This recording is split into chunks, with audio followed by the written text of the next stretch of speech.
ਸਤਿ ਸ਼੍ਰੀ ਅਕਾਲ ਦੋਸਤੋ, ਸਵਾਗਤ ਹੈ ਤੁਹਾਡਾ ਫਤਿਹ ਸਰ ਜੀਐਸ ਕਲਾਸਿਸ ਦੇ YouTube ਚੈਨਲ ਤੇ। ਹਾਜ਼ਰ ਹਾਂ ਤੁਹਾਡੇ ਲਈ ਲੈ ਕੇ ਅਸੀਂ ਕਰੰਟ ਅਫੇਅਰ ਦੀ ਸੀਰੀਜ਼ ਦਾ ਪਾਰਟ ਨੰਬਰ 9। ਇਸ ਤੋਂ ਪਹਿਲਾਂ ਆਲਰੇਡੀ 8 ਪਾਰਟ ਆ ਚੁੱਕੇ ਨੇ, 8 ਭਾਗ ਆ ਚੁੱਕੇ ਨੇ। ਜੇ ਤੁਸੀਂ ਉਹ ਨਹੀਂ ਦੇਖੇ ਤਾਂ ਉਹਨਾਂ ਨੂੰ ਇਸ ਵੀਡੀਓ ਤੋਂ ਬਾਅਦ ਜ਼ਰੂਰ ਦੇਖ ਲਿਓ। ਉਹ ਇਸ ਕਰਕੇ ਕਿਉਂਕਿ ਤੁਹਾਨੂੰ ਪਤਾ ਹੈ ਕਿ ਜੋ PPSC ਹੈ ਉਸਨੇ ਐਡਮਿਟ ਕਾਰਡ ਇਸ਼ੂ ਕਰ ਦਿੱਤੇ ਨੇ ਨੈਬ ਤਹਿਸੀਲਦਾਰ ਦੇ ਐਗਜ਼ਾਮ ਦੇ ਲਈ। ਤੇ ਸਾਨੂੰ ਪਤਾ ਹੈ ਕਿ ਨੈਬ ਤਹਿਸੀਲਦਾਰ ਦੇ ਐਗਜ਼ਾਮ ਦੇ ਵਿੱਚ ਲਾਸਟ 6 ਮੰਥ ਦੇ ਕਰੰਟ ਅਫੇਅਰ ਬਹੁਤ ਇੰਪੋਰਟੈਂਟ ਰੋਲ ਪਲੇ ਕਰਨਗੇ।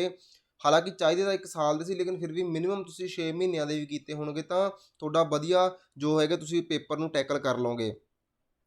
ਉਮੀਦ ਆ ਤੁਸੀਂ ਸਾਰਿਆਂ ਨੇ ਆਪਦੇ ਐਡਮਿਟ ਕਾਰਡ ਡਾਊਨਲੋਡ ਕਰ ਲਏ ਹੋਣਗੇ।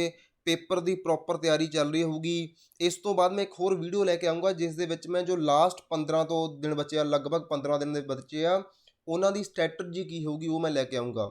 ਅਤੇ ਜੋ ਇਹ ਕਰੰਟ ਅਫੇਅਰ ਦੀ ਸੀਰੀਜ਼ ਆ, ਇਸ ਦੀਆਂ ਹੋਰ 2-3 ਜਾਂ 4 ਵੱਧ ਤੋਂ ਵੱਧ 4-5 ਵੀਡੀਓ ਹੀ ਹੋਰ ਆਉਣਗੀਆਂ। ਇਹ ਸੀਰੀਜ਼ ਕੰਪਲੀਟ ਹੋ ਜਾਊਗੀ ਕਿਉਂਕਿ ਹੁਣ ਆਪਾਂ ਇੰਪੋਰਟੈਂਟ ਜਿਹੜੀਆਂ ਨਿਊਜ਼ ਉਹੀ ਚੱਕ ਰਹੇ ਹਾਂ। ਤੇ ਜਿਵੇਂ ਤੁਹਾਨੂੰ ਪਤਾ ਹੈ ਕਿ ਇਸ ਇੰਪੋਰਟੈਂਟ ਜੋ ਕਰੰਟ ਦੇ ਵਿੱਚ ਨਿਊਜ਼ ਹੁੰਦੀ ਉਹਦਾ ਸਟੈਟਿਕ ਪਾਰਟ ਵੀ ਆਪਾਂ ਜ਼ਰੂਰ ਕਰਦੇ ਹਾਂ।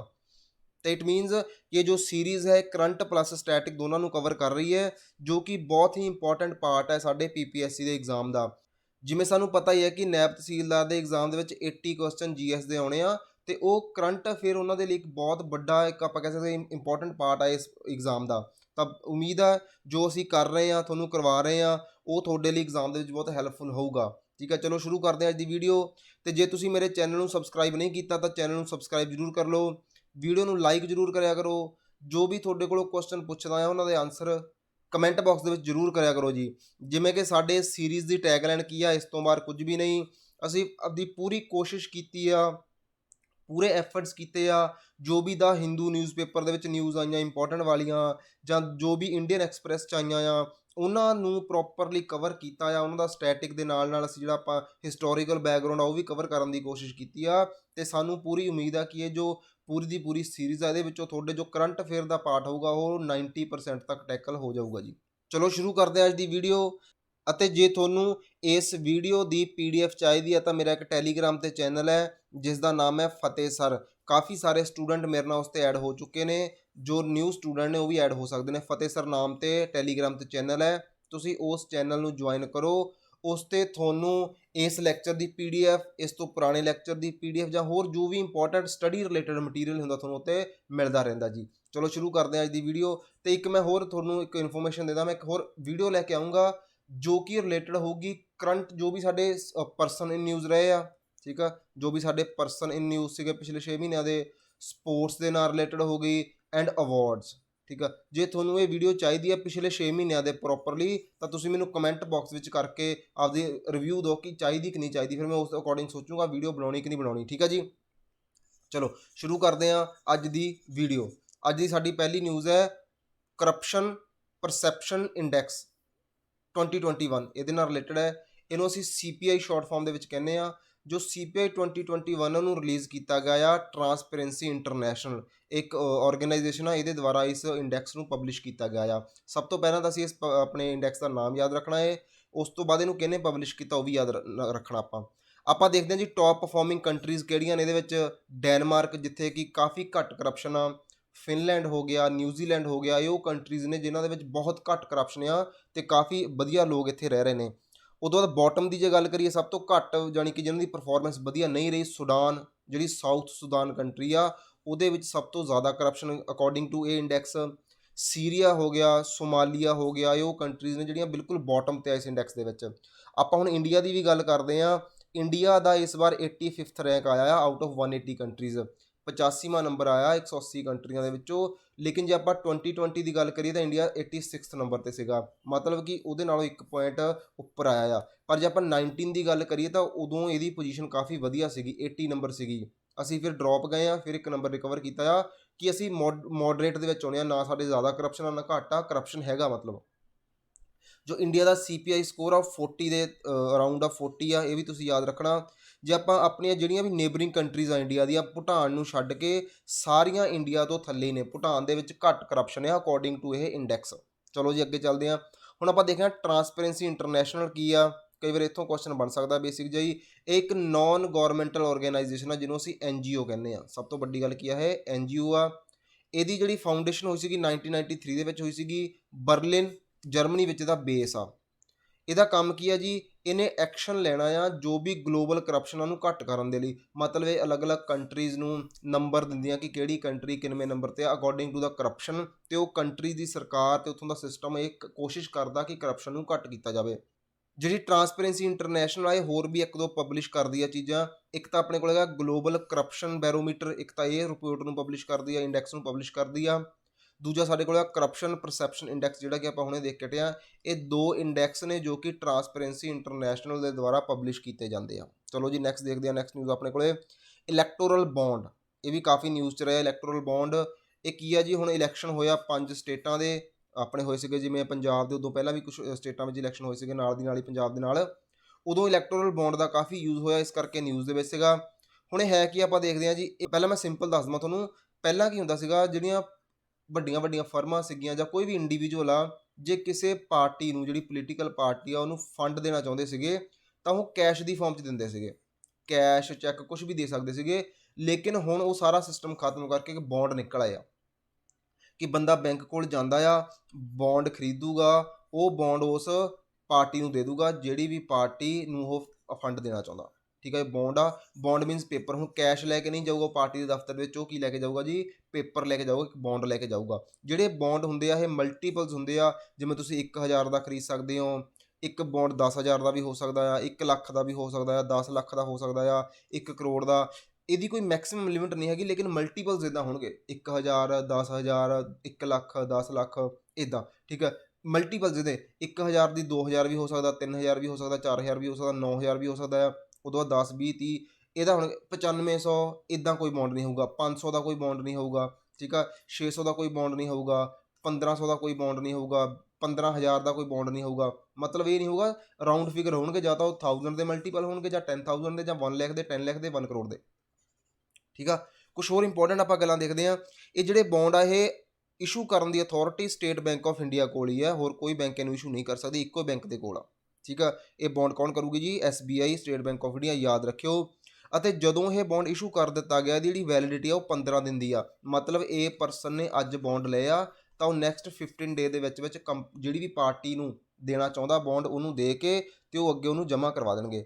ਜਿਹੜੇ ਬੌਂਡ ਆ ਜਦੋਂ ਪਾਰਟੀ ਇਹਨਾਂ ਨੂੰ ਐਕਸੈਪਟ ਕਰੂਗੀ ਤਾਂ ਉਹ ਆਪਦੇ ਜੋ ਉਹਨਾਂ ਦੀ ਅਕਾਊਂਟ ਹੋਗਾ, ਜਿਹੜਾ ਵੀ ਉਹਨਾਂ ਦਾ ਅਕਾਊਂਟ ਹੋਗਾ, ਬੈਂਕ ਅਕਾਊਂਟ ਹੋਏਗਾ, ਉਹਦੇ ਵਿੱਚ ਲਾ ਦੂਗੀ। ਅਤੇ ਰਜਿਸਟਰ ਪਾਰਟੀ ਹੋਣੀ ਚਾਹੀਦੀ ਆ, ਉਹਦਾ ਬੈਂਕ ਅਕਾਊਂਟ ਹੋਣਾ ਚਾਹੀਦਾ ਆ, ਉੱਥੇ ਹੀ ਜਾ ਕੇ ਇਹ ਕੈਸ਼ ਆਊਗਾ।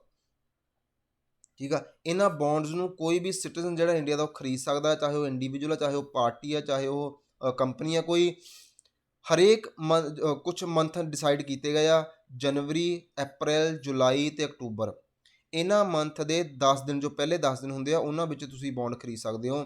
ਇਟ ਮੀਨਸ ਇਹ ਨਹੀਂ ਕਿ ਜਦੋਂ ਮਰਜ਼ੀ ਗਏ ਬੌਂਡ ਖਰੀਦ ਲਏ, ਇੱਕ ਪਰਟੀਕੂਲਰ ਟਾਈਮ ਆ, ਉਸ ਟਾਈਮ ਪਰਟੀਕੂਲਰ ਮੰਥ ਵੀ ਦਿੱਤੇ ਗਏ ਆ, ਮੰਥ ਵੀ ਯਾਦ ਰੱਖਣੇ ਆ, ਅਤੇ ਉਹ ਪਰਟੀਕੂਲਰ ਟਾਈਮ ਵੀ ਆ 10 ਦਿਨ ਦਾ। ਠੀਕ ਆ, ਅਤੇ ਇੱਕ ਹੋਰ ਇੰਪੋਰਟੈਂਟ ਗੱਲ ਕੀ ਆ ਕਿ ਇਹਨਾਂ ਬੌਂਡਸ ਦੇ ਉੱਤੇ ਨਾਮ ਮੈਂਸ਼ਨ ਨਹੀਂ ਹੋਊਗਾ ਜਿਹੜੇ ਬੰਦੇ ਨੇ ਬੌਂਡ ਦਿੱਤੇ ਨੇ। ਠੀਕ ਆ, ਇਹ ਕਾਫੀ ਇੰਪੋਰਟੈਂਟ ਗੱਲਾਂ ਨੇ ਜੋ ਤੁਸੀਂ ਯਾਦ ਰੱਖ ਸਕਦੇ ਆ। ਚਲੋ ਜੀ ਅੱਗੇ ਚੱਲਦੇ ਹਾਂ।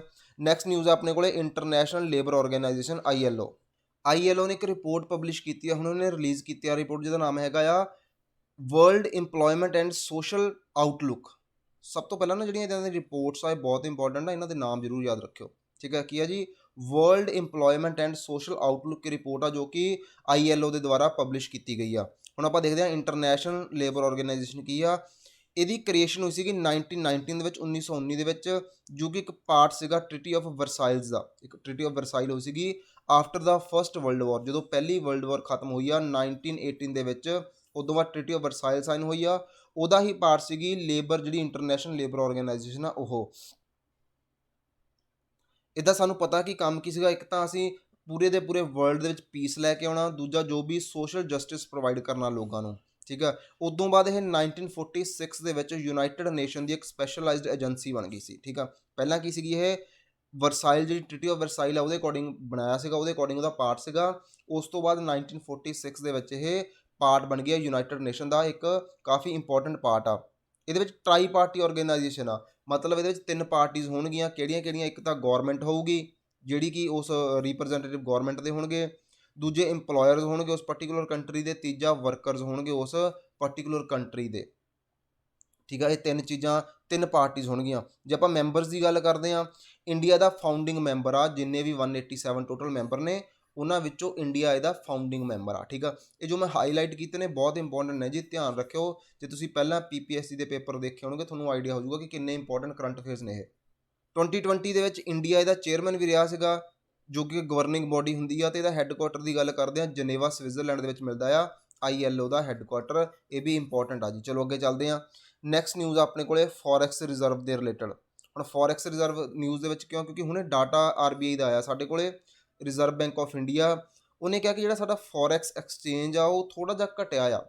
ਪਹਿਲਾਂ $678 ਸੀਗਾ, ਮਿਲੀਅਨ ਦੇ ਵਿੱਚ ਹੁੰਦਾ ਇਹ, ਠੀਕ ਹੈ, ਅਤੇ ਜਿਹੜਾ ਕਿ ਘਟ ਕੇ ਹੋ ਗਿਆ ਆ $634.287 ਬਿਲੀਅਨ ਯਾਨੀ ਕਿ ਥੋੜ੍ਹਾ ਜਿਹਾ ਘਟਿਆ ਆ, ਅਤੇ ਲੇਕਿਨ ਉਹ ਵੀ ਫਿਰ ਵੱਧ ਗਿਆ ਸੀ। ਹੁਣ ਜੇ ਆਪਾਂ ਲੇਟੈਸਟ ਦੇਖੀਏ ਵਧਿਆ ਹੋਇਆ ਫਿਰ, ਅਤੇ ਇਹ ਕੀ ਆ ਜੀ, ਡਰੋਪ ਹੋਇਆ ਇਹਦੇ ਵਿੱਚ ਖਾਸ ਕਰਕੇ ਕੀ ਘਟਿਆ ਆ, ਸਲਿੱਪ ਕੀ ਹੋਇਆ ਆ, ਫੋਰੈਕਸ ਕਰੰਸੀ ਐਸੈਟ ਘਟਿਆ। ਜਿਹੜੀ ਸਾਡੀ ਫੋਰੈਕਸ ਕਰੰਸੀ ਐਸੈਟ ਆ ਉਹ ਘਟੇਗਾ।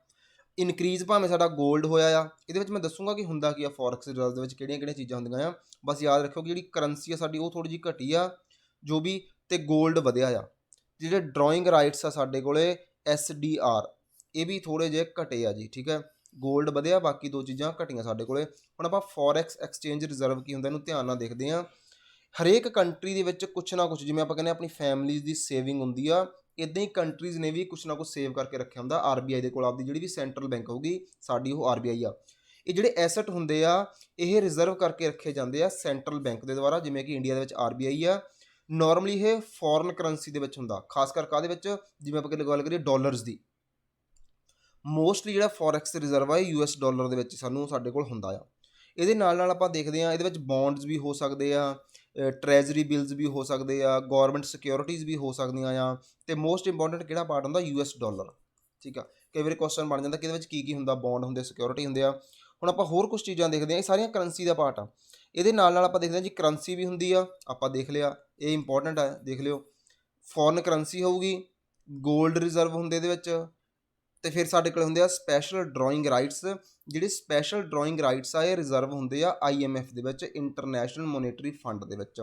ਬਸ ਤੁਸੀਂ ਇੰਨਾ ਯਾਦ ਰੱਖ ਲਿਓ ਕਿ 3 ਚੀਜ਼ਾਂ ਹੁੰਦੀਆਂ ਆਪਣੇ ਕੋਲੇ, ਫੋਰੈਕਸ ਫੋਰਨ ਕਰੰਸੀ ਹੁੰਦੀ ਆ, ਗੋਲਡ ਰਿਜ਼ਰਵ ਹੁੰਦੇ ਆ, ਅਤੇ ਸਪੈਸ਼ਲ ਡਰਾਇੰਗ ਰਾਈਟਸ ਵੀ ਹੁੰਦੇ ਆ। ਚਲੋ ਜੀ, ਨੈਕਸਟ ਨਿਊਜ਼ ਆਪਣੇ ਕੋਲੇ India and UK on food security.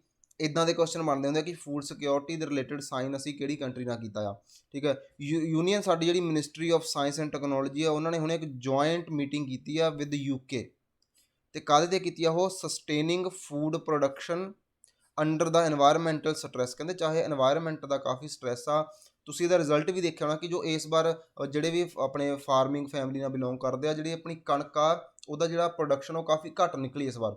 ਉਹਦਾ ਕਾਰਨ ਕੀ ਆ, ਜਿਹੜੇ ਐਨਵਾਇਰਮੈਂਟਲ ਸਟਰੈਸ ਆ, ਮਤਲਬ ਐਨਵਾਇਰਮੈਂਟ ਦੇ ਵਿੱਚ ਚੇਂਜਸ ਹੋ ਰਹੇ ਨੇ, ਤਾਂ ਉਹ ਕਾਫੀ ਜ਼ਿਆਦਾ ਵਰਲਡ ਨੂੰ ਪ੍ਰਭਾਵਿਤ ਕਰ ਰਹੇ ਨੇ।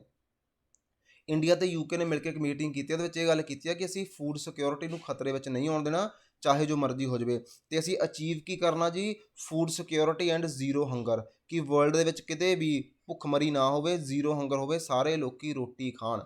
ਠੀਕ ਆ, ਮੋਸਟ ਇੰਪੋਰਟੈਂਟ ਇੱਥੇ ਕੀ ਆ, ਕੰਟਰੀ ਦਾ ਨਾਮ ਯਾਦ ਰੱਖਿਓ, ਕਿਹੜੀ ਕੰਟਰੀ ਦੇ ਨਾਲ ਅਸੀਂ ਇਹ ਆਪਣੀ ਜਿਹੜੀ ਆ ਮੀਟਿੰਗ ਕੀਤੀ ਆ ਇੰਡੀਆ ਨੇ। ਚਲੋ ਨੈਕਸਟ ਦੇਖਦੇ ਹਾਂ, ਡੈਵੋਸ ਸਮਿਟ ਹੋਈ ਆ ਇੱਕ। ਡੈਵੋਸ ਸਮਿਟ ਕੀ ਆਪਾਂ ਦੇਖਦੇ ਹਾਂ, ਪ੍ਰਾਈਮ ਮਿਨਿਸਟਰ ਨਰਿੰਦਰ ਮੋਦੀ ਨੇ ਐਡਰੈਸ ਕੀਤਾ ਆ ਵਰਲਡ ਇਕਨੋਮਿਕ ਫੋਰਮਸ ਡੈਵੋਸ ਏਜੰਡਾ, ਠੀਕ ਆ, ਬਾਏ ਵੀਡੀਓ ਕਾਨਫਰੰਸਿੰਗ, ਕਿਉਂਕਿ ਕੋਵਿਡ ਦਾ ਦੌਰ ਆ, ਉੱਥੇ ਜਾ ਤਾਂ ਸਕਦੇ ਨੇਗੇ, ਅਤੇ ਵੀਡੀਓ ਕਾਨਫਰੰਸਿੰਗ ਦੇ ਨਾਲ ਰਾਹੀਂ ਇਹ ਹੁੰਦਾ ਆ। ਵਰਲਡ ਇਕਨੋਮਿਕ ਫੋਰਮ ਯਾਦ ਰੱਖਿਓ, ਬਹੁਤ ਇੰਪੋਰਟੈਂਟ ਆ, ਠੀਕ ਆ ਜੀ। ਜਿਹੜੀ WEF ਆ, ਵਰਲਡ ਇਕਨੋਮਿਕ ਫੋਰਮ ਹੈ, ਇਹਦੀ ਮੀਟਿੰਗ ਹੋਈ ਆ ਡੈਵੋਸ ਦੇ ਵਿੱਚ। ਡੈਵੋਸ ਜਗ੍ਹਾ ਦਾ ਨਾਮ ਆ, ਜੋ ਕਿ ਹੈਗੇ ਸਵਿਟਜ਼ਰਲੈਂਡ ਦੇ ਵਿੱਚ। ਉੱਥੇ ਵਰਲਡ ਦੇ ਕਾਫੀ ਵੱਡੇ ਵੱਡੇ ਲੀਡਰ, ਟੌਪ ਦੇ ਲੀਡਰ, ਚਾਹੇ ਉਹ ਗੌਰਮੈਂਟ ਦੇ ਲੀਡਰ ਹੁੰਦੇ ਆ, ਧਿਆਨ ਨਾਲ ਸੁਣ ਲਿਓ ਜੀ, ਪਲੱਸ ਉਹ ਪ੍ਰਾਈਵੇਟ ਵੀ ਹੋ ਸਕਦੇ ਨੇ, ਠੀਕ ਆ। ਇਹਨੂੰ ਡੈਵੋਸ ਸਮਿਟ ਵੀ ਕਹਿੰਦੇ ਆ, ਇਹਨੂੰ ਵਰਲਡ ਇਕਨੋਮਿਕ ਫੋਰਮ ਦੀ ਮੀਟਿੰਗ ਵੀ ਕਹਿੰਦੇ ਆ। ਜਗ੍ਹਾ ਕੀ ਆ, ਸਵਿਟਜ਼ਰਲੈਂਡ ਦੇ ਵਿੱਚ ਆ। ਇੱਥੇ ਅਸੀਂ ਵਨ ਅਰਥ ਵਨ ਹੈਲਥ ਦਾ ਏਜੰਡਾ ਲੈ ਕੇ ਗਏ ਸੀਗੇ। ਕਿਉਂ? ਕਿਉਂਕਿ ਇੰਡੀਆ ਨੇ ਕਿਹਾ ਸੀਗਾ ਕਿ ਅਸੀਂ ਕਾਫੀ ਜ਼ਿਆਦਾ ਚੀਜ਼ਾਂ ਐਕਸਪੋਰਟ ਕੀਤੀਆਂ ਆ, ਅਸੈਂਸ਼ੀਅਲ ਖਾਸ ਕਰਕੇ ਮੈਡੀਕਲ ਦੇ ਨਾਲ ਰਿਲੇਟਡ, ਵੈਕਸੀਨੇਸ਼ਨ ਦੇ ਨਾਲ ਰਿਲੇਟਡ, ਕਿਉਂਕਿ ਕੋਵਿਡ ਸੀਗਾ ਜੀ। ਕੋਵਿਡ ਦੇ ਦੌਰ ਦੇ ਵਿੱਚ ਲੋਕਾਂ ਨੂੰ ਮੈਡੀਕਲ ਸੁਵਿਧਾਵਾਂ ਦੀ ਲੋੜ ਸੀਗੀ, ਅਤੇ ਉਹ ਸੁਵਿਧਾਵਾਂ ਇੰਡੀਆ ਨੇ ਕਾਫੀ ਜ਼ਿਆਦਾ ਦੂਜੀਆਂ ਕੰਟਰੀ ਨੂੰ ਐਕਸਪੋਰਟ ਵੀ ਕੀਤੀਆਂ ਨੇ, ਕਿਉਂਕਿ ਸਾਡਾ ਵਿਜ਼ਨ ਕੀ ਸੀਗਾ, ਵਨ ਅਰਥ ਵਨ ਹੈਲਥ, ठीक है, याद रखियो, हो सकता है पुछ लैण कि यह किहड़ी मीटिंग दे विच गल होई सीगी वन अर्थ वन हेल्थ दी, तो याद रखियो कि आ WEF वर्ल्ड इकनॉमिक फोरम की मीटिंग दे विच होई सीगी। ठीक है, उस तो बाद इंडिया वर्ल्ड का 3rd लार्जैसट फार्मासूटिकल प्रोड्यूसर आ। वर्ल्ड का 3rd लार्जैसट फार्मासूटिकल प्रोड्यूसर इंडिया आउंदा। बहुत ज़्यादा असीं फार्मासूटिकल की प्रोडक्शन करते हैं। हुण आपां देखदे हां वर्ल्ड इकनॉमिक फर्म के बारे। तो वर्ल्ड इकनॉमिक फर्म की एक नॉन प्रॉफिट फाउंडेशन आ, NGO आ, जिहदी की फाउंडेशन इस्टैबलिशमेंट हुई सी 1971 दे विच। इहदा बेस हैगा जनेवा स्विट्जरलैंड दे विच। हैडकुआटर पुछ सकदा तुहानूं जी WEF दा, तुसीं याद रखियो कित्थे आ ये, स्विट्जरलैंड जनेवा दे विच। चलो नैक्सट चलदे हां, नैक्सट न्यूज़ अपने कोले इंडियाज़ ट्रेड विद चाइना। ਜਿਹੜਾ ਇੰਡੀਆ ਦਾ ਟ੍ਰੇਡ ਆ ਉਹ ਚਾਈਨਾ ਨਾਲ ਕਿੱਦਾਂ ਦਾ ਚੱਲ ਰਿਹਾ। ਨਿਊਜ਼ ਕੀ ਆ ਕਿ ਇੰਡੀਆ ਦਾ ਟ੍ਰੇਡ ਜਿਹੜਾ 2021 ਦੀ ਗੱਲ ਕਰੀਏ ਆਪਾਂ, 2021 ਦਾ ਡਾਟਾ ਆਇਆ ਆ ਕਿ ਕ੍ਰੋਸ ਕਰ ਗਿਆ ਆ 125 ਬਿਲੀਅਨ US ਡਾਲਰ ਨੂੰ। ਠੀਕ ਆ, ਇਹ ਪੂਰਾ ਟ੍ਰੇਡ ਆ, ਵੇਚਿਆ ਤੇ ਖਰੀਦਿਆ ਗਿਆ। ਜਿਹਦੇ ਵਿੱਚੋਂ ਕੀ ਆ ਕਿ ਅਸੀਂ ਇੰਪੋਰਟ ਜ਼ਿਆਦਾ ਕੀਤਾ ਚਾਈਨਾ ਤੋਂ, ਤੇ ਉਹ ਲਗਭਗ 100 ਬਿਲੀਅਨ US ਡਾਲਰ ਦਾ। देखो 125 का असी सारा ट्रेड किया, 100 बिलियन डॉलर का तो आप खरीद ही लिया। तो अपने 25 मिलियन डॉलर असी उधर समान बेचा। तो जो डेफिसिट चल रहा वो 75 मिलियन US डॉलर का। इन्ना साडे कोले ट्रेड डेफिसिट आ, असी इन्ना घट समान उधरों इन्ना घट उन्होंने वेचते हैं, ज़्यादा खरीदते हैं। ठीक है, हुण आपां देखते हैं कि वो किहड़ियां कमोडिटीज़ ने जो कि असी एक्सपोर्ट करते हैं चाइना नूं। इंडिया काफ़ी चीज़ां एक्सपोर्ट भी करता चाइना नूं, जिवें कि आपां गल करते हैं आयरन ओर दी, असी ये भी उधर एक्सपोर्ट करते हैं। कॉटन नूं भी एक्सपोर्ट करते हैं, रॉ मटीरियल नूं एक्सपोर्ट करते हैं। ये चीज़ां असी चाइना च एक्सपोर्ट करते हैं। तो चाइना तो असी मंगवाउने की आ, काफ़ी ज़्यादा मात्रा दे विच इलैक्ट्रीकल ते मकैनीकल मशीनरी असी मंगवाउने आ। APIs मंगवाउने आ। APIs की हुंदे आ, एक्टिव फार्मासूटिकल इनग्रीडियंट्स। ਇਹ ਕੀ ਹੁੰਦੇ ਆ, ਜਿਵੇਂ ਆਪਾਂ ਕਹਿੰਦੇ ਕਿ ਕਿਸੇ ਚੀਜ਼ ਦਾ ਰॉ ਮਟੀਰੀਅਲ ਹੁੰਦਾ ਆ, ਵੈਸੇ ਹੀ ਜਿਹੜੀਆਂ ਮੈਡੀਸਿਨਸ ਹੁੰਦੀਆਂ ਆ ਉਹਨਾਂ ਦੇ ਰॉ ਮਟੀਰੀਅਲ ਨੂੰ API ਕਿਹਾ ਜਾਂਦਾ ਆ। ਆਟੋ ਕੰਪੋਨੈਂਟ ਹੋ ਗਿਆ, ਅਸੀਂ ਉਹ ਵੀ ਉੱਥੋਂ ਮੰਗਵਾਉਂਦੇ ਆ। ਠੀਕ ਆ, ਇਹ ਕਾਫੀ ਸਾਰੀਆਂ ਚੀਜ਼ਾਂ ਆ, ਜਿਵੇਂ ਮੈਡੀਕਲ ਆਕਸੀਜਨ ਦੀ ਗੱਲ ਕਰ ਲਓ, ਇਹ ਚੀਜ਼ਾਂ ਅਸੀਂ ਉੱਥੋਂ ਹੀ ਮੰਗਵਾਉਂਦੇ ਆ। Personal protective equipment PPE kits ਜਿਹੜੀਆਂ ਆ ਗਈਆਂ ਸੀਗੀਆਂ, ਇਹ ਵੀ ਚਾਈਨਾ ਤੋਂ ਹੀ ਅਸੀਂ ਇੰਪੋਰਟ ਕੀਤੀਆਂ। ਇੰਪੋਰਟ ਮੀਨਸ ਮੰਗਵਾਉਣਾ, ਐਕਸਪੋਰਟ ਮੀਨਸ ਅਸੀਂ ਉੱਧਰ ਭੇਜਣਾ। ਇਹਦੇ ਨਾਲ ਹੁਣ ਆਪਾਂ ਦੇਖਦੇ ਹਾਂ ਕਿ ਇੰਡੀਆ ਕਿਹੜੀਆਂ ਇੱਦਾਂ ਦੀਆਂ 3 ਚੀਜ਼ਾਂ ਜਿਨ੍ਹਾਂ ਨੂੰ ਸਭ ਤੋਂ ਵੱਧ ਐਕਸਪੋਰਟ ਕਰਦਾ ਕਿਸੇ ਵੀ ਕੰਟਰੀ ਵਿੱਚ, ਜ਼ਰੂਰੀ ਨਹੀਂ ਕਿ ਚਾਈਨਾ ਵਿੱਚ, ਕਿਤੇ ਵੀ। ਠੀਕ ਆ, ਇੰਡੀਆ ਸਭ ਤੋਂ ਜ਼ਿਆਦਾ ਜਿਹੜੀਆਂ ਐਕਸਪੋਰਟ ਕਰਦਾ ਹੈ ਉਹ ਕਮੋਡਿਟੀਜ਼ ਨੇ। ਸਾਡੇ ਕੋਲੇ ਪੈਟਰੋਲੀਅਮ ਪ੍ਰੋਡਕਟ ਬਹੁਤ ਜ਼ਿਆਦਾ ਅਸੀਂ ਕਰਦੇ ਹਾਂ ਐਕਸਪੋਰਟ। ਦੇਖੋ ਕਰੂਡ ਆਇਲ ਅਸੀਂ ਬਾਹਰੋਂ ਮੰਗਵਾਉਂਦੇ ਹਾਂ, ਉਸ ਕਰੂਡ ਆਇਲ ਨੂੰ ਕਨਵਰਟ ਕਰਕੇ ਪੈਟਰੋਲੀਅਮ ਪ੍ਰੋਡਕਟ ਦੇ ਵਿੱਚ ਅਸੀਂ ਉਹਦਾ ਫਿਰ ਐਕਸਪੋਰਟ ਕਰਦੇ ਹਾਂ। ਡਰੱਗਸ, ਜੋ ਅਸੀਂ ਡਰੱਗਸ ਹੁੰਦੀਆਂ ਆ ਉਹਨਾਂ ਨੂੰ ਵੀ, ਐਂਡ ਪ੍ਰੀਸ਼ੀਅਸ ਸਟੋਨਸ ਹੋ ਗਏ। ਠੀਕ ਹੈ, ਜਿਹੜੇ ਪ੍ਰੀਸ਼ੀਅਸ ਸਟੋਨਸ ਆ ਉਹਨਾਂ ਨੂੰ ਵੀ ਅਸੀਂ ਐਕਸਪੋਰਟ ਕਰਦੇ ਹਾਂ ਬਾਹਰਲੀਆਂ ਕੰਟਰੀ ਦੇ ਵਿੱਚ। ਤੇ ਆਪਾਂ ਜੇ ਗੱਲ ਕਰੀਏ ਐਕਸਪੋਰਟ ਸਭ ਤੋਂ ਜ਼ਿਆਦਾ ਅਸੀਂ ਕਿਹੜੀਆਂ ਕੰਟਰੀਜ਼ ਦੇ ਵਿੱਚ ਕਰਦੇ ਹਾਂ ਐਕਸਪੋਰਟ, USA 'ਚ ਅਸੀਂ ਬਹੁਤ ਜ਼ਿਆਦਾ ਐਕਸਪੋਰਟ ਕਰਦੇ ਹਾਂ, ਚਾਈਨਾ 'ਚ ਸਭ ਤੋਂ ਜ਼ਿਆਦਾ ਐਕਸਪੋਰਟ ਕਰਦੇ ਹਾਂ, ਅਤੇ UAE ਦੇ ਵਿੱਚ ਐਕਸਪੋਰਟ ਕਰਦੇ ਹਾਂ। ਇਹ ਬਹੁਤ ਇੰਪੋਰਟੈਂਟ ਪੁਆਇੰਟ ਆ ਜੀ, ਯਾਦ ਰੱਖਿਓ, ਕੁਐਸਚਨ ਬਣਦਾ ਹੁੰਦਾ ਕਿ ਸਭ ਤੋਂ ਵੱਧ ਅਸੀਂ ਐਕਸਪੋਰਟ ਕਿਹੜੀ ਕੰਟਰੀ ਨੂੰ ਕਰਦੇ ਹਾਂ, USA, ਚਾਈਨਾ ਅਤੇ UAE। ਉਦੋਂ ਬਾਅਦ ਇੰਪੋਰਟ ਦੀ ਗੱਲ ਹੋ ਗਈ ਆ ਕਿ 3 ਕਿਹੜੀਆਂ ਕਮੋਡਿਟੀਜ਼ ਨੇ ਜਿਹੜੀਆਂ ਅਸੀਂ ਇੰਪੋਰਟ ਬਹੁਤ ਕਰਦੇ ਹਾਂ। ਸਭ ਤੋਂ ਪਹਿਲਾਂ ਕਰੂਡ ਆਇਲ ਬਹੁਤ ਅਸੀਂ ਇੰਪੋਰਟ ਕਰਦੇ ਹਾਂ, ਪੈਟਰੋਲੀਅਮ ਪ੍ਰੋਡਕਟ ਵੀ ਅਸੀਂ ਇੰਪੋਰਟ ਕਰਦੇ ਹਾਂ, ਅਤੇ ਗੋਲਡ ਵੀ ਇੰਪੋਰਟ ਕਰਦੇ ਹਾਂ ਜੀ ਆਪਾਂ। ਜੇ ਆਪਾਂ ਗੱਲ ਕਰੀਏ ਇੰਪੋਰਟ ਕੰਟਰੀਜ਼ ਕਿਹੜੀਆਂ ਨੇ, ਚਾਈਨਾ ਆਪਾਂ ਹੁਣੇ ਦੇਖ ਕੇ ਹਟੇ ਹਾਂ, USA ਅਤੇ UAE, ਇਹ 3 ਕੰਟਰੀਜ਼ ਸਾਡੇ ਐਕਸਪੋਰਟ ਦੇ ਵਿੱਚ ਵੀ ਨੇ, ਇੰਪੋਰਟ ਦੇ ਵਿੱਚ ਵੀ ਨੇ। ਉਸ ਨੰਬਰ ਵੇਰੀ ਕਰਦਾ ਆ, ਉਹ ਧਿਆਨ ਦੇਖ ਲਿਓ ਕਿਉਂਕਿ ਐਗਜ਼ਾਮ ਦੇ ਵਿੱਚ ਕੁਐਸਚਨ ਬਣ ਸਕਦਾ। ਚਲੋ ਨੈਕਸਟ ਚੱਲਦੇ ਹਾਂ। ਨੈਕਸਟ ਆਪਣੇ ਕੋਲੇ small satellite launch vehicle. ISRO ਨੇ ਹੁਣੇ ਲਾਂਚ ਕੀਤਾ ਜੀ ਸਮੋਲ ਸੈਟਲਾਈਟ ਲਾਂਚ ਵਹੀਕਲ, ਜਿਹਨੂੰ ਅਸੀਂ ਕਹਿੰਦੇ ਹਾਂ SSLV D1 ਮਾਈਕਰੋਸੈਟ ਇਨ April 2022। ਅਪ੍ਰੈਲ 2022 ਦੇ ਵਿੱਚ ਇਹਨੂੰ ਇਹਨਾਂ ਨੇ ਲਾਂਚ ਕੀਤਾ ਆ। ਹੁਣ ਇਹਦਾ ਏਮ ਕੀ ਆ? ਇਹਦਾ ਏਮ ਆ ਕਿ ਅਸੀਂ ਇੱਦਾਂ ਦੀ ਮਾਰਕੀਟ ਜੋ ਕਿ ਸਮੋਲ ਸੈਟਲਾਈਟ ਨੂੰ ਲੈ ਕੇ, ਜੋ ਕਿ ਅਰਥ ਦੇ ਲੋਅਰ ਔਰਬਿਟ ਦੇ ਵਿੱਚ ਛੱਡਿਆ ਜਾਣਾ ਆ, ਇਹਨੂੰ ਅਸੀਂ ਕੈਟਰ ਕਰਨਾ, ਇਹਨੂੰ ਕੈਪਚਰ ਕਰਨਾ। ਠੀਕ ਆ, ਕਿਉਂਕਿ ਇਹ ਕਿਹਨਾਂ ਦੀ ਲੋੜ ਆ, ਜੋ ਡਿਵੈਲਪਿੰਗ ਕੰਟਰੀਜ਼ ਨੇ ਉਹਨਾਂ ਦੀ ਬਹੁਤ ਜ਼ਰੂਰਤ ਆ ਕਿ ਉਹ ਛੋਟੇ ਸੈਟਲਾਈਟ ਨੂੰ ਲਾਂਚ ਕਰਨਾ ਚਾਹੁੰਦੀ ਆ। ਉਹਨਾਂ ਦੇ ਕੋਲ ਲਾਂਚਿੰਗ ਵਹੀਕਲ ਨਹੀਂ ਹੁੰਦੇ, ਜਾਂ ਕਹਿ ਦਈਏ ਕਿ ਖਰਚਾ ਬਹੁਤ ਪੈਂਦਾ ਜੇ ਇੱਕ ਸੈਟਲਾਈਟ ਛੱਡਣਾ ਹੋਵੇ। ਫਿਰ ਉਹ ਕੀ ਕਰਦੇ ਆ, ਕਿਸੇ ਕੰਟਰੀ ਨੂੰ ਠੇਕਾ ਦੇ ਦਿੰਦੇ ਆ ਕਿ ਸਾਡੇ ਲਾਂਚ ਜਿਹੜੇ ਛੋਟੇ ਸੈਟਲਾਈਟ ਇਹਨਾਂ ਨੂੰ ਲਾਂਚ ਕਰ ਦਿਓ। ਡਿਵੈਲਪਿੰਗ ਕੰਟਰੀਜ਼ ਹੋ ਗਈਆਂ, ਕੁਛ ਯੂਨੀਵਰਸਿਟੀਜ਼ ਵੀ ਆਪਣੇ ਸੈਟਲਾਈਟ ਲਾਂਚ ਕਰਨਾ ਚਾਹੁੰਦੀਆਂ ਆ, ਅਤੇ ਉਹਨਾਂ ਕੋਲ ਆਪਣਾ ਵਹੀਕਲ ਨਹੀਂ ਹੁੰਦਾ, ਫਿਰ ਉਹ ਇਸਰੋ ਦੀ ਮਦਦ ਲੈਂਦੇ ਆ। ਜਾਂ ਸਮੋਲ ਸੈਟਲਾਈਟ ਯੂਨੀਵਰਸਿਟੀਜ਼ ਦੇ ਲਈ ਹੋ ਗਏ ਆ, ਕੁਛ ਪ੍ਰਾਈਵੇਟ ਕਾਰਪੋਰੇਸ਼ਨਸ ਇੱਦਾਂ ਦੇ, ਉਹ ਵੀ ਆਪਣੇ ਸੈਟਲਾਈਟ ਨੂੰ ਲਾਂਚ ਕਰਨਾ ਚਾਹੁੰਦੇ ਆ। ਅਤੇ ਇਹ ਜਿਹੜੀ ਇੱਦਾਂ ਦੀ ਮਾਰਕੀਟ ਆ, ਉਹਨੂੰ ਅਸੀਂ ਕੈਪਚਰ ਕਰਨ ਦੇ ਲਈ ਹੀ ਇਸਰੋ ਨੇ ਇੱਕ ਨਵਾਂ ਵਹੀਕਲ ਬਣਾਇਆ। ਯਾਦ ਰੱਖਿਓ, ਇੱਕ ਵਹੀਕਲ ਆ ਜਿਹਦੇ ਵਿੱਚ ਸੈਟਲਾਈਟ ਨੂੰ ਅਸਮਾਨ ਦੇ ਵਿੱਚ ਛੱਡਿਆ ਜਾਂਦਾ। ਸਮੋਲੈਸਟ ਵਹੀਕਲ ਆ ਹੁਣ ਤੱਕ ਦਾ ਜਿਹੜਾ ਇਸਰੋ ਨੇ ਬਣਾਇਆ ਆ, ਅਤੇ ਇਹਦਾ ਵੇਟ ਹੈਗਾ ਆ 110 ਟਨ ਦੇ ਅਰਾਊਂਡ। ठीक आ। ਇਹਨੂੰ ਦੇਖੋ ਕਿੰਨਾ ਫਾਸਟ ਬਣਦਾ, ਇਹਨੂੰ ਜਦੋਂ ਇੱਕ ਵਾਰ ਬਣਾਉਣਾ ਆ, ਇੰਟੀਗ੍ਰੇਟ ਕਰਨਾ, ਸਿਰਫ 72 ਆਵਰਸ ਲੱਗਦੇ ਆ, 72 ਘੰਟਿਆਂ ਦੇ ਵਿੱਚ ਇਹਨੂੰ ਤੁਸੀਂ ਜੋੜ ਸਕਦੇ ਹੋ। ਜੇ ਆਪਾਂ ਵੱਡਿਆਂ ਦੀ ਗੱਲ ਕਰੀਏ, ਜਿਹੜੇ ਵੱਡੇ PSLV ਵਗੈਰਾ ਹੈਗੇ, SLV ਵਗੈਰਾ ਹੈਗੇ ਆ, ਉਹਨਾਂ ਨੂੰ ਇੰਟੀਗ੍ਰੇਟ ਕਰਨ ਦੇ ਲਈ 70 ਡੇਜ਼ ਲੱਗ ਜਾਂਦੇ ਸੀਗੇ, 70 ਦਿਨ। ਜਿਹੜਾ ਕੰਮ ਦਿਨਾਂ 'ਚ ਹੁੰਦਾ ਸੀਗਾ ਉਹ ਇਸਰੋ ਨੇ ਘੰਟਿਆਂ 'ਚ ਕਰ ਦਿੱਤਾ, ਠੀਕ ਆ। ਇਸ ਕਰਕੇ ਬਹੁਤ ਇੰਪੋਰਟੈਂਟ ਆ। ਇਹ ਜਿਹੜਾ ਸੈਟ ਆਪਣਾ ਲਾਂਚ ਵਹੀਕਲ ਹੋਊਗਾ, ਇਹ 500 ਕਿਲੋ ਤੱਕ ਦੇ ਜਿਹੜੇ ਸੈਟਲਾਈਟ ਆ ਉਹਨਾਂ ਨੂੰ ਲੈ ਜਾ ਸਕਦਾ ਆ, 500 ਕਿਲੋ ਤੱਕ ਦੇ, ਉਹ ਵੀ ਲੋ ਅਰਥ ਔਰਬਿਟ ਦੇ ਵਿੱਚ। ਹਾਲਾਂਕਿ ਜੇ ਆਪਾਂ PSLV ਦੀ ਗੱਲ ਕਰੀਏ ਤਾਂ ਉਹ 1000 ਕਿਲੋ ਤੱਕ ਦੇ ਵੇਟ ਲਿਜਾ ਸਕਦਾ ਸੀਗਾ। ਇਹ ਅਪ ਟੂ ਆ ਮੈਕਸਿਮਮ 500 ਕਿਲੋ, ਇਹ ਤੋਂ ਵੱਧ ਨਹੀਂ ਹੋਣਾ ਚਾਹੀਦਾ। SSLV ਜਿਹੜੇ ਹੈਗੇ ਆਪਣੇ ਕੋਲੇ, ਇਹ 3 ਸਟੇਜ ਸੋਲਿਡ ਵਹੀਕਲ ਆ। ਇਹ ਬਹੁਤ ਇੰਪੋਰਟੈਂਟ ਗੱਲ ਆ ਜੀ, ਪੁੱਛ ਸਕਦੇ ਆ ਕਿ ਕਿੰਨੇ ਸਟੇਜ ਵਹੀਕਲ ਆ। 3 ਸਟੇਜ ਆ। ਇਹਦੇ ਵਿੱਚ ਜਿਹੜਾ ਫਿਊਲ ਯੂਜ਼ ਹੁੰਦਾ ਉਹ ਸੋਲਿਡ ਹੀ ਹੁੰਦਾ, ਜਿਹਦੀ ਕਪੈਸਿਟੀ ਆਪਾਂ ਦੇਖ ਚੁੱਕੇ ਹਾਂ 500 ਕਿਲੋਗ੍ਰਾਮ ਦੀ ਆ। ਸੈਟਲਾਈਟ ਚੱਕ ਸਕਦਾ ਅਤੇ 500 ਕਿਲੋਮੀਟਰ ਦੇ ਲੋ ਅਰਥ ਔਰਬਿਟ ਤੱਕ ਜਾ ਸਕਦਾ ਆ। ਅਤੇ ਜਿਹਨੇ ਸਨ ਸੈਨਕ੍ਰੋਨਸਿਸ ਔਰਬਿਟ 'ਚ ਜਾਣਾ ਫਿਰ ਇਹ 300 kg ਤੱਕ ਹੀ ਜਾ ਸਕਦਾ, ਠੀਕ ਹੈ। ਯਾਦ ਰੱਖਿਓ, ਲੋ ਅਰਥ ਔਰਬਿਟ ਤੱਕ ਇਹ 500 kg ਅਤੇ ਜੇ ਸਨ ਸੈਨਕ੍ਰੋਨਸਿਸ ਔਰਬਿਟ ਤੱਕ ਜਾਣਾ ਫਿਰ ਇਹ 300 kg ਵੇਟ ਹੀ ਕੈਰੀ ਕਰ ਸਕਦਾ ਆ। ਜੇ ਆਪਾਂ ਫੀਚਰਸ ਦੀ ਗੱਲ ਕਰਦੇ ਹਾਂ ਤਾਂ ਜਿਹੜੇ SSLV ਦੇ ਫੀਚਰ ਕੀ ਆ ਸਾਡੇ ਕੋਲੇ, ਇਹਦੀ ਕਾਫੀ ਘੱਟ ਕੋਸਟ ਆਪਾਂ ਹੁਣੇ ਦੇਖ ਕੇ ਹਟੇ ਹਾਂ, ਠੀਕ ਆ। ਲੋ ਟਰਨਿੰਗ ਅਰਾਊਂਡ, ਬਹੁਤ ਜਲਦੀ ਤਿਆਰ ਹੋ ਜਾਂਦਾ, ਟਾਈਮ ਬਹੁਤ ਘੱਟ ਲੱਗਦਾ ਆ। ਕਾਫੀ ਇਹ ਫਲੈਕਸੀਬਲ ਆ, ਇਹਨੂੰ ਅਸੀਂ ਕਾਫੀ ਮਲਟੀਪਲ ਸੈਟਲਾਈਟ 'ਤੇ ਜੋੜ ਸਕਦੇ ਹਾਂ। ਜਦੋਂ ਜੀ ਕਰਦਾ ਉਦੋਂ ਇਹਨੂੰ ਅਸੀਂ ਡਿਮਾਂਡ ਸਾਡੀ ਉਦੋਂ ਇਹਨੂੰ ਲਾਂਚ ਕਰ ਸਕਦੇ ਹਾਂ। ਇਹਦੇ ਲਈ ਇਨਫਰਾਸਟਰਕਚਰ ਬਹੁਤ ਘੱਟ ਚਾਹੀਦਾ ਜਿਹਨੂੰ ਲਾਂਚ ਕਰਨ ਦੇ ਲਈ, ਠੀਕ ਆ। ਇਹ ਜੇ ਆਪਾਂ SSLV ਦੀ ਗੱਲ ਕਰਦੇ ਹਾਂ, ਦੇਖਣ ਨੂੰ ਸਾਨੂੰ ਇੱਦਾਂ ਦਾ ਹੀ ਮਿਲੂਗਾ। ਦੇਖੋ ਜੀ, ਇਹ ਰਿਹਾ ਸੈਟਲਾਈਟ, ਸੌਰੀ ਇਹ ਰਿਹਾ ਆਪਣਾ ਲਾਂਚ ਵਹੀਕਲ। ਇਹਦੇ ਵਿੱਚ ਹੈਗਾ ਜੀ ਫਸਟ ਸਟੇਜ, ਦੇਖੋ ਆ ਹੈਗਾ ਫਸਟ ਸਟੇਜ, ਸੋਲਿਡ ਮੋਟਰ ਹੋਊਗੀ। ਸੈਕਿੰਡ ਹੈਗਾ ਸਾਡੇ ਕੋਲੇ ਸੈਕਿੰਡ ਸਟੇਜ, ਇਹ ਵੀ ਸੋਲਿਡ ਮੋਟਰ ਆ। ਅਤੇ ਥਰਡ ਹੈਗਾ ਥਰਡ ਸਟੇਜ, ਇਹ ਵੀ ਸੋਲਿਡ ਮੋਟਰ ਆ, ਠੀਕ ਆ। ਚਲੋ ਇਹਦੀਆਂ ਪ੍ਰੋਪਰਟੀਜ਼ ਲਿਖੀਆਂ ਗਈਆਂ, ਆਪਾਂ ਆਲਰੇਡੀ ਸਾਰਾ ਕੁਝ ਦੇਖ ਚੁੱਕੇ ਹਾਂ। ਕਿੰਨਾ ਇਹ ਵੇਟ ਕੈਰੀ ਕਰ ਸਕਦਾ ਆ, ਕਦੋਂ ਇਹ ਲਾਂਚ ਹੋਊਗਾ, ਉਹ ਇਸ ਪਿਕਚਰ ਦੇ ਵਿੱਚ ਵੀ ਦਿੱਤਾ ਗਿਆ ਆ। ਬਸ ਤੁਸੀਂ ਪਿਕਚਰ ਨੂੰ ਧਿਆਨ ਨਾਲ ਦੇਖ ਲਓ। ਚਲੋ ਨੈਕਸਟ ਆਪਣੇ ਕੋਲੇ ਈਸਟਰਨ ਸਵੈਂਪ ਡੀਅਰ, ਇੱਕ ਡੀਅਰ ਹੁੰਦੀ ਆ। ਇਹਦੀ ਫੋਟੋ ਮੈਂ ਆਪਣੇ ਥੰਬਨੇਲ 'ਚ ਵੀ ਲਾਈ ਹੋਈ ਹੈ, ਤੁਸੀਂ ਧਿਆਨ ਨਾਲ ਦੇਖ ਲਿਆ ਹੋਊਗਾ।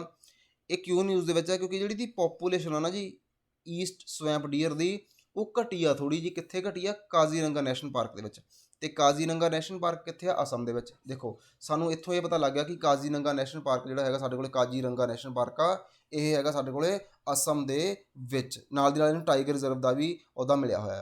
ਅਤੇ ਜੇ ਆਪਾਂ ਗੱਲ ਕਰਦੇ ਹਾਂ ਜੀ ਇਸ ਡੀਅਰ ਦੀ, ਇਹ ਕਾਫੀ ਇੱਕ ਐਕਸਟਿੰਕਟ ਹੋ ਗਈ ਆ ਇਨ ਸਦਰਨ ਸਾਊਥ ਏਸ਼ੀਆ ਦੇ ਵਿੱਚੋਂ। ਸਾਊਥ ਏਸ਼ੀਆ ਦੇ ਵਿੱਚੋਂ ਐਕਸਟਿੰਕਟ ਹੋ ਚੁੱਕੀ ਆ, ਖਤਮ ਹੋ ਚੁੱਕੀ ਆ। ਜੇ ਮਿਲਦੀ ਵੀ ਆ ਤਾਂ ਸਾਨੂੰ ਇੰਡੀਆ ਵਿੱਚ ਮਿਲਦੀ ਆ, ਅਤੇ ਉੱਥੇ ਵੀ ਇਹਦੇ ਨੰਬਰ ਕਾਫੀ ਘੱਟ ਰਹੇ ਆ। ਜੇ ਆਪਾਂ ਸਵੈਂਪ ਡੀਅਰ ਦੇ ਬਾਰੇ ਗੱਲ ਕਰਦੇ ਤਾਂ ਇਹਦੀਆਂ 3 ਸਬ ਸਪੀਸ਼ੀਜ਼ ਨੇ ਸਵੈਂਪ ਡੀਅਰ ਦੀਆਂ। ਇੰਡੀਆ ਸਬ ਕੰਟੀਨੈਂਟ 'ਚ ਮਿਲਦੀਆਂ ਇਹ। ਇੱਕ ਹੈਗੀ ਆ ਵੈਸਟਰਨ ਸਵੈਂਪ ਡੀਅਰ, ਇਹ ਸਾਨੂੰ ਨੇਪਾਲ 'ਚ ਮਿਲਦੀ ਆ। ਦੂਜੀ ਹੈਗੀ ਆ ਸਦਰਨ ਸਵੈਂਪ ਡੀਅਰ, ਇਹ ਸਾਨੂੰ ਮਿਲਦੀ ਆ ਜੀ ਸੈਂਟਰਲ ਅਤੇ ਨਾਰਥ ਇੰਡੀਆ ਦੇ ਵਿੱਚ। ਅਤੇ ਥਰਡ ਹੈਗੀ ਆ ਈਸਟਰਨ ਸਵੈਂਪ ਡੀਅਰ, ਇਹ ਸਾਨੂੰ ਕਾਜ਼ੀਰੰਗਾ ਨੈਸ਼ਨਲ ਪਾਰਕ ਅਸਮ 'ਚ ਮਿਲਦੀ ਆ ਅਤੇ ਦੁਧਵਾ ਨੈਸ਼ਨਲ ਪਾਰਕ ਉੱਤਰ ਪ੍ਰਦੇਸ਼ 'ਚ ਮਿਲਦੀ ਆ, ਠੀਕ ਆ। 2 ਨੈਸ਼ਨਲ ਪਾਰਕ ਅਸੀਂ ਹੋਰ ਦੇਖ ਲਿਆ, ਕਾਜ਼ੀਰੰਗਾ ਅਸਮ ਦੇ ਵਿੱਚ ਆ ਅਤੇ ਦੁਧਵਾ ਨੈਸ਼ਨਲ ਪਾਰਕ ਸਾਡੇ ਕੋਲੇ ਉੱਤਰ ਪ੍ਰਦੇਸ਼ ਦੇ ਵਿੱਚ ਆ। ਜੇ ਆਪਾਂ ਇਹਦੀ ਪ੍ਰੋਟੈਕਸ਼ਨ ਦਾ ਸਟੇਟਸ ਦੀ ਗੱਲ ਕਰਦੇ ਹਾਂ ਤਾਂ ਸਾਨੂੰ IUCN ਲਿਸਟ ਦੇ ਵਿੱਚ ਇਹ ਵਲਨਰੇਬਲ ਕੈਟੇਗਰੀ 'ਚ ਮਿਲਦੀ ਹੈ, ਠੀਕ ਆ। ਅਤੇ ਆਪਾਂ ਦੇਖਦੇ ਹਾਂ ਸਾਈਟਸ ਜਿਹੜੀ ਹੈਗੀ ਸਿਟਸ, ਉਹਦੇ ਅਕੋਰਡਿੰਗ ਅਪੈਂਡਿਕਸ 1 ਦੇ ਵਿੱਚ ਆਉਂਦੀ ਆ ਅਤੇ ਵਾਈਲਡ ਲਾਈਫ ਪ੍ਰੋਟੈਕਸ਼ਨ ਐਕਟ ਦੇ ਵਿੱਚ ਇਹ ਆਉਂਦੀ ਆ ਸ਼ਡਿਊਲ 1 ਦੇ ਵਿੱਚ, ਠੀਕ ਆ। ਇਹ ਚੀਜ਼ਾਂ ਅਸੀਂ ਯਾਦ ਰੱਖਣੀਆਂ। ਹੁਣ ਆਪਾਂ ਨੈਸ਼ਨਲ ਗ੍ਰੀਨ ਟ੍ਰਿਬਿਊਨਲ ਦੇ ਬਾਰੇ ਥੋੜ੍ਹਾ ਦੇਖਦੇ ਹਾਂ ਜੀ। ਇਹ ਕੀ ਆ? ਨੈਸ਼ਨਲ ਗ੍ਰੀਨ ਟ੍ਰਿਬਿਊਨਲ ਕੀ ਆ? ਇੱਕ ਸਪੈਸ਼ਲਾਈਜ਼ਡ ਬੋਡੀ ਆ, NGT ਜਿਹਨੂੰ ਅਸੀਂ ਕਹਿੰਦੇ ਹਾਂ। NGT ਕੀ ਆ? ਇੱਕ ਸਪੈਸ਼ਲਾਈਜ਼ਡ ਬੋਡੀ ਆ ਜੋ ਕਿ ਇੱਕ ਐਕਟ ਦੇ ਅੰਡਰ ਬਣੀ ਆ। ਉਹ ਐਕਟ ਦਾ ਨਾਮ ਕੀ ਆ? National green tribunal, NGT act 2010 ਅਤੇ NGT ਯਾਦ ਰੱਖੋ, ਇਟ ਇਜ਼ ਆ ਸਟੈਚੂਟਰੀ ਬੋਡੀ, ਠੀਕ ਆ ਜੀ। ਕਿਹੜੀ ਹੋ ਗਈ ਇਹ? ਸਟੈਚੂਟਰੀ ਬੋਡੀ ਹੋ ਗਈ ਆ। ਜੋ ਬੋਡੀ ਕਿਸੇ ਐਕਟ ਦੇ ਅੰਡਰ ਬਣਦੀ ਉਹਨੂੰ ਅਸੀਂ ਸਟੈਚੂਟਰੀ ਬੋਡੀ ਕਹਿੰਦੇ ਹਾਂ। ਇਹਦਾ ਕੰਮ ਕੀ ਆ? ਜੋ ਵੀ ਇਨਵਾਇਰਮੈਂਟ ਦੇ ਰਿਲੇਟਡ ਕੇਸ ਆਉਂਦੇ ਆ, ਸ਼ਿਕਾਇਤਾਂ ਆਉਂਦੀਆਂ ਆ, ਉਹਨਾਂ ਨੂੰ ਸੋਲਵ ਕਰਨਾ ਅਤੇ ਇਨਵਾਇਰਮੈਂਟ ਨੂੰ ਪ੍ਰੋਟੈਕਸ਼ਨ ਦੇਣੀ, ਠੀਕ ਆ। ਮਤਲਬ ਜੇ ਕੋਈ ਪੁੱਠੇ ਸਿੱਧੇ ਕੰਮ ਕਰਦਾ ਹੈ ਇਨਵਾਇਰਮੈਂਟ ਨੂੰ ਲੈ ਕੇ ਤਾਂ ਉਹਨੂੰ ਰੋਕਣਾ, ਉਹਨੂੰ ਇਹ ਕੰਮ ਨਹੀਂ ਕਰਨ ਦੇਣੇ ਜਿਹਦੇ ਨਾਲ ਇਨਵਾਇਰਮੈਂਟ ਖਰਾਬ ਹੋਵੇ, ਠੀਕ ਆ। ਇੰਡੀਆ ਵਰਲਡ ਦੀ ਤੀਜੀ ਇੱਦਾਂ ਦੀ ਕੰਟਰੀ ਆ ਜਿਸ ਨੇ NGT ਦੀ ਫਾਰਮੇਸ਼ਨ ਕੀਤੀ ਆ। ਇਹ ਤੋਂ ਪਹਿਲਾਂ 2 ਹੀ ਸੀਗੀਆਂ, ਆਸਟ੍ਰੇਲੀਆ ਅਤੇ ਨਿਊਜ਼ੀਲੈਂਡ। ਮੀਨਸ ਕੀ ਹੈ ਕਿ ਜੋ ਬਾਕੀ ਕੰਟਰੀਜ਼ ਉਹ ਇਨਵਾਇਰਮੈਂਟ ਨੂੰ ਜ਼ਿਆਦਾ ਸੀਰੀਅਸ ਨਹੀਂ ਲੈ ਰਹੀਆਂ, ਇਹ 2 ਕੰਟਰੀਜ਼ ਲੈ ਰਹੀਆਂ ਆ। ਅਤੇ ਜਿਹੜੀ ਇੰਡੀਆ ਇੱਕ ਡਿਵੈਲਪਿੰਗ ਕੰਟਰੀ ਦੀ ਕੈਟੇਗਰੀ ਵਿੱਚ ਪਹਿਲੀ ਕੰਟਰੀ ਆਉਂਦੀ ਆ। ਇਹਦੀਆਂ ਟੋਟਲ 5 ਸਿਟਿੰਗ ਪਲੇਸਿਸ ਆ, ਆਪਾਂ ਕਹਿ ਸਕਦੇ ਆਫਿਸਿਸ 5 ਆ ਮੇਨ। ਜਿਹੜਾ ਮੇਨ ਆਫਿਸ ਉਹ ਤਾਂ ਦਿੱਲੀ ਵਿੱਚ ਸਾਨੂੰ ਮਿਲਦਾ, ਪ੍ਰਿੰਸੀਪਲ ਆਫਿਸ। ਬਾਕੀ ਆਫਿਸ ਭੋਪਾਲ ਦੇ ਵਿੱਚ ਆ, ਪੂਨੇ ਦੇ ਵਿੱਚ ਆ, ਕਲਕੱਤਾ ਵਿੱਚ ਆ ਅਤੇ ਚੇਨਈ ਦੇ ਵਿੱਚ ਆ। ਇਹ ਬਾਕੀ ਇਹਦੇ 4 ਹੋਰ ਆਫਿਸਿਸ ਆ। ਨੈਕਸਟ ਨਿਊਜ਼ ਆਪਣੇ ਕੋਲ, ਐਨਵਾਇਰਮੈਂਟਲ ਐਮਰਜੈਂਸੀ ਇਨ ਪੇਰੂ। ਪੇਰੂ ਇੱਕ ਕੰਟਰੀ ਆ ਉੱਥੇ এনवायरमेंटल ਐਮਰਜੈਂਸੀ ਲੱਗ ਚੁੱਕੀ ਆ। ਕਿਉਂ ਲੱਗੀ ਆ? ਕਿਉਂਕਿ ਆਇਲ ਸਪਿਲ ਹੋ ਗਿਆ ਜੀ। ਠੀਕ ਆ, ਆਇਲ ਸਪਿਲ ਕੀ ਹੁੰਦਾ? ਜਿਹੜਾ ਸਮੁੰਦਰ ਦੇ ਵਿੱਚ ਆਇਲ ਦਾ ਖਿਲਰ ਜਾਣਾ ਬਹੁਤ ਹੀ ਘਾਤਕ ਇਹ ਹੁੰਦਾ। ਜਿਹੜੀ ਸਮੁੰਦਰੀ ਆਪਣੀ ਬਨਸਪਤੀ ਹੁੰਦੀ ਆ ਜਾਂ ਵੈਜੀਟੇਸ਼ਨ ਹੁੰਦੀ ਆ, ਆਰਗੈਨਿਜ਼ਮ ਫਿਸ਼ ਵਗੈਰਾ ਹੋ ਗਿਆ ਜਾਂ ਜੋ ਵੀ ਸਾਨੂੰ ਪਾਣੀ ਦੇ ਵਿੱਚ ਮਿਲਦਾ ਹੈ, ਉਹਨਾਂ ਦੇ ਲਈ ਬਹੁਤ ਹੀ ਇਹ ਖਤਰਨਾਕ ਹੁੰਦਾ ਆ। ਅਤੇ ਇੰਪੋਰਟੈਂਟ ਕੀ ਆ, ਤੁਸੀਂ ਬਸ ਇਹ ਯਾਦ ਰੱਖਣਾ ਕਿ ਜਿਹੜੀ এনवायरमेंटल ਐਮਰਜੈਂਸੀ ਆ ਉਹ ਪੇਰੂ ਦੇ ਵਿੱਚ ਲੱਗੀ ਆ। ਸਭ ਤੋਂ ਇੰਪੋਰਟੈਂਟ ਗੱਲ ਇਹ ਆ। ਠੀਕ ਆ, ਆਇਲ ਸਪਿਲ ਦੇ ਕਰਕੇ ਲੱਗੀ ਆ। ਆਪਾਂ ਪੇਰੂ ਦੇਖ ਲੈਂਦੇ ਹੈ ਕਿੱਥੇ ਆ। ਪੇਰੂ ਸਾਡੇ ਕੋਲ ਮਿਲਦਾ ਜੀ ਸਾਊਥ ਅਮਰੀਕਾ ਦੇ ਵਿੱਚ, ਅਤੇ ਆ ਰਿਹਾ ਪੇਰੂ ਕੰਟਰੀ। ਇਹਦੇ ਨਾਲ ਕਿਹੜੀਆਂ ਇਕੁਆਡੋਰ ਕੰਟਰੀ ਆ, ਕੋਲੰਬੀਆ ਆ, ਬ੍ਰਾਜ਼ੀਲ ਆ, ਠੀਕ ਆ, ਬੋਲੀਵੀਆ ਆ ਅਤੇ ਚਾਈਲ ਕੰਟਰੀਜ਼ ਮਿਲਦੀਆਂ। ਹੁਣ ਤੁਸੀਂ ਮੇਰੇ ਕੁਐਸਚਨ ਦਾ ਆਨਸਰ ਕਰਨਾ ਕਿ ਇੱਥੋਂ ਦੀ ਨਾ ਇੱਕ ਲਾਈਨ ਕ੍ਰੋਸ ਕਰਦੀ ਆ ਜਿਹੜੀ ਗਲੋਬ ਦੇ ਅਕੋਰਡਿੰਗ ਆਪਾਂ ਦੇਖੀਏ ਤਾਂ। ਠੀਕ ਹੈ, ਇੱਥੋਂ ਦੀ ਇੱਦਾਂ ਕ੍ਰੋਸ ਕਰਦੀ ਆ। ਪੇਰੂ ਵਿੱਚ ਦੀ ਨਹੀਂ ਕ੍ਰੋਸ ਕਰਦੀ ਉਹ। ਠੀਕ ਹੈ, ਇਹ ਉੱਪਰ ਦੀ ਕਰਦੀ ਆ। ਤੁਸੀਂ ਉਸ ਲਾਈਨ ਦਾ ਨਾਮ ਦੱਸਣਾ ਆ। ਠੀਕ ਆ, ਉਹ ਲਾਈਨ ਕਿਹੜੀ ਆ ਐਂਡ ਇਸ ਤੋਂ ਬਾਅਦ ਉਹ ਹੋਰ ਕਿਹੜੀਆਂ ਕੰਟਰੀਜ਼ ਦੇ ਵਿੱਚ ਦੀ ਪਾਸ ਕਰਦੀ ਆ। ਠੀਕ ਆ, ਬਹੁਤ ਇੰਪੋਰਟੈਂਟ ਗੱਲ ਆ। ਪਹਿਲਾਂ ਤਾਂ ਉਹ ਲਾਈਨ ਦਾ ਨਾਮ ਦੱਸੋ, ਲਾਈਨ ਕਿਹੜੀ ਆ। ਉਦੋਂ ਬਾਅਦ ਕਿਉਂਕਿ 0 ਡਿਗਰੀ ਦੇਖੋ, 0 ਡਿਗਰੀ ਲੈਟੀਟਿਊਡ, ਮੈਂ ਕਲੂ ਦੇਣਾ ਤੁਹਾਨੂੰ ਹੈਗਾ 0 ਡਿਗਰੀ ਲੈਟੀਟਿਊਡ। ਉਮੀਦ ਹੈ ਤੁਹਾਨੂੰ ਪਤਾ ਲੱਗ ਗਿਆ ਹੋਊਗਾ। ਠੀਕ ਆ ਜੀ, ਔਰ 0 ਡਿਗਰੀ ਲੈਟੀਟਿਊਡ ਦਾ ਨਾਮ ਕੀ ਆ ਅਤੇ ਉਹ ਇਸ ਤੋਂ ਬਾਅਦ ਹੋਰ ਕਿਹੜੀ ਕੰਟਰੀ ਵਿੱਚ ਦੀ ਪਾਸ ਕਰਦੀ ਆ, ਕਮੈਂਟ ਬਾਕਸ ਵਿੱਚ ਜ਼ਰੂਰ ਦੱਸਿਓ ਜੀ। ਤਾਂ ਇਹ ਸੀਗਾ ਜੀ ਸਾਡੀ ਅੱਜ ਦੀ ਵੀਡੀਓ। ਉਮੀਦ ਹੈ ਤੁਹਾਨੂੰ ਵੀਡੀਓ ਵਧੀਆ ਲੱਗੀ ਹੋਊਗੀ। ਕਾਫੀ ਇੰਪੋਰਟੈਂਟ ਵੀਡੀਓ ਆ ਜੀ, ਐਗਜ਼ਾਮ ਆਉਣ ਵਾਲਾ। ਧਿਆਨ ਆਪਦੀ ਸਟ੍ਰੈਟਜੀ ਬਣਾਓ ਅਤੇ ਜਲਦੀ ਹੀ ਮੈਂ ਇੱਕ ਸਟ੍ਰੈਟਜੀ ਨਾਲ ਰਿਲੇਟਡ ਵੀਡੀਓ ਲੈ ਕੇ ਆਊਂਗਾ। ਠੀਕ ਆ ਜੀ, ਬਾਕੀ ਤੁਹਾਡੀ ਕੋਈ ਵੀ ਕੁਐਰੀ ਹੋਵੇ PPSC ਨੂੰ ਲੈ ਕੇ ਜਾਂ ਤੁਹਾਡੀ PCS ਨੂੰ ਲੈ ਕੇ ਜਾਂ UPSC ਨੂੰ ਲੈ ਕੇ ਵੀ, ਈਵਨ ਜੋ ਕਿ ਪੰਜਾਬ ਦੇ ਜਿੰਨੇ ਐਗਜ਼ਾਮ ਆਉਣ ਵਾਲੇ ਨੇ ਉਹਨਾਂ ਦੇ ਰਿਲੇਟਡ ਕੋਈ ਵੀ ਕੁਐਰੀ ਹੈ ਤਾਂ ਤੁਸੀਂ ਮੈਨੂੰ ਇਸ ਕੰਟੈਕਟ ਨੰਬਰ 'ਤੇ ਕੰਟੈਕਟ ਕਰ ਸਕਦੇ ਹੋ ਜੀ। ਵੀਡੀਓ ਚੰਗੀ ਲੱਗੀ ਤਾਂ ਚੈਨਲ ਨੂੰ ਸਬਸਕ੍ਰਾਈਬ ਜ਼ਰੂਰ ਕਰੋ ਜੀ, ਲਾਈਕ ਜ਼ਰੂਰ ਕਰੋ ਵੀਡੀਓ ਨੂੰ, ਕਮੈਂਟ ਕਰਿਆ ਕਰੋ ਜਿੰਨੇ ਵੀ ਮੈਂ ਕੁਐਸਚਨ ਪੁੱਛਦਾ, ਅਤੇ ਆਪਣੇ ਦੋਸਤਾਂ ਮਿੱਤਰਾਂ ਦੇ ਨਾਲ ਸ਼ੇਅਰ ਜ਼ਰੂਰ ਕਰੋ ਜੀ ਇਸ ਵੀਡੀਓ ਨੂੰ। ਓਕੇ ਜੀ, thank you, have a good day.